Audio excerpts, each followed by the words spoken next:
พี่น้องช่วงนี้ช่วงปิดฤดูกาลของหมอลำคณะต่างๆเนาะศิลปินได้ค่ายหลังจากปิดฤดูกาลผู้ชายกับพากันไปบวชตอบบุญเทศคุณพี่น้องเลยเพราะมันบ่ได้บวชแล้วช่วงเขาพรรษาบวชนี่แหละช่วงปิดฤดูกาลปิดปั๊บกับบวชปั๊บเพราะว่าจังน้อยเพิ่นก็สิเอิ้นเข้าบ้านพักไปซ่อมไปหยังละเด้กันผู้ใดสิบวชก็ต้องเฝ้าบวชมื้อนี้ผู้ข้ามาอนุโมทนาสาธุกับนาคทั้งสองผู้สองคนโอ้ยมื้อนี้เป็นหลวงพี่ล่ะวะเนาะเฮ้ยนาคผู้แรกหลวงพี่ผู้แรกปักเกอร์แห่งชาญเหลาบันเทิงศิลป์ปักเกอร์สหัสวัสดิ์พี่น้องบวชวันที่3มิถุนายน2569เล่ม3คำเดือน7พนาวา16 นาฬิกานี่เขาเจ้าก็เทผมบวชอันหัวหน้าบูตรจักรพันธ์ลำเพิ่นเข้าไปรวมตัดผมนาคแถหัวนาคให้กับนาคปักเกอร์สาธุพี่น้องจากนั้น17 นาฬิกากระบายสีสู่ขวัญ18 นาฬิการับประทานอาหารมวลซืนกันพี่น้องมีหมอลำซิงมีแนวเสพแนวงั้นนำโดยฟิล์มนัทนันต้นสิทธิพงศ์ว่าฉันว่าน่ะมวลซืนกันเป็นตะนายตอนอันจิฟ้อนกันไม่ฝนตกโคบพี่น้องอันเพิ่นมาอนุโมทนาสาธุนำเนาะนาคเนาะเป็นนาคเด้ตอนนั้นเป็นนาคพญานาคกับเบลินน้ำนั้นทวนล่ะเนาะบวชเร็วเรียบร้อยพระเอกปักเกอร์หน้าใสดิตอนบ่แต่งหน้านี่หน้าใสหน้างามพี่น้องข่อยละมักตอนแล้วบ่แต่งหน้าเด้อตอนแต่งหน้าก็ไปอีกวาดหนึ่งช่องหนึ่งพี่น้องอนุโมทนาสาธุนำเด้อสาธุให้ได้บุญได้กุศลหลายๆอัปเดตหน้างานบวชตอนนี้ฝนตกว่าฉันเรามาอัปเดตให้เบิ่งป่านนั้นคนกับฟ้อนกันแต่โคบพี่น้องม่วนกันแต่โคบอีกผู้หนึ่งนาคอีกผู้หนึ่งหลวงพี่อีกผู้หนึ่งพระเอกเบิดแห่งหมอลำใจเกินร้อยบอยสิริชัยอันนี้ก็บวชเรียบร้อยแล้วพี่น้องรูปล่อนี่ก็ได้รูปทั้งดังคมหน้าจิ้มริมดีก็ยังมาใส่ชุดเป็นแดนเซอร์กัตตะฮักใส่ชุดเป็นหมอลำก็อุ้ยดูดีพี่น้องตอนมื้อบวชถ้าเฮียนเพิ่นก็ดูดีเนาะแต่งตัวดีอันเฮียนพระเอกอันเบิดหมอลำใจเกินร้อยนะพี่น้องบวชตอบบุญแทนคุณสาธุให้ได้บุญได้กุศลหลายๆเด้อพอแต่ว่างจากงานปิดฤดูกาลปุ๊บกับบวชปั๊บตั้งจิตตั้งใจเอาดีๆล่ะ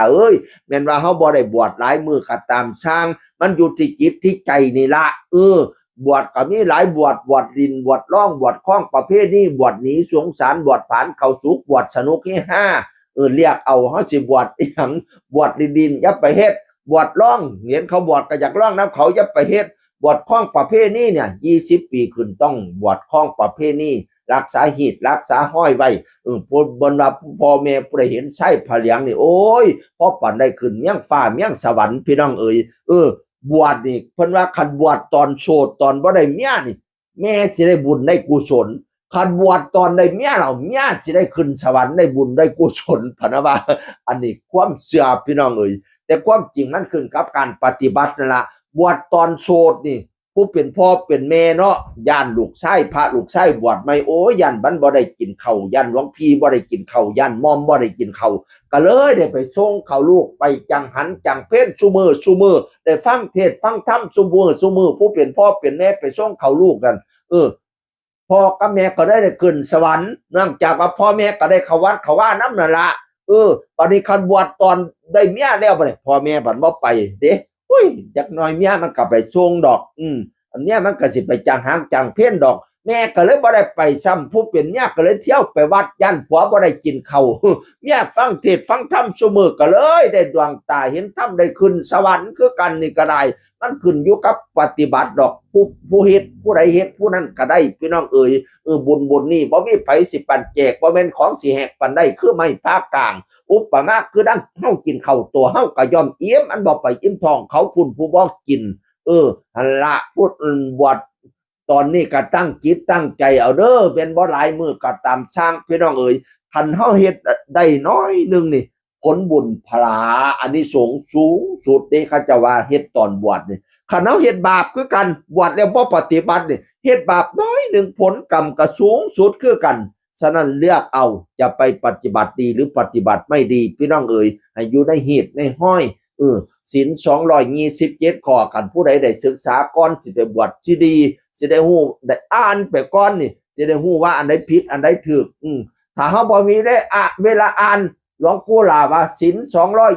227ข้อพระธรรม 84,000 พระธรรมขันธ์ให้รวมไว้ที่จิตที่ใจดวงเดียวว่าซั่นว่าเฮาคิดดีเว้าดีปฏิบัติดีรวมไว้ที่จิตที่ใจดวงเดียวเด้อล่าเอ้ยนาคทั้ง2คนหลวงพี่ทั้ง2คนอนุโมทนาสาธุเสียงคือคนก็เว้าสู่ฟัง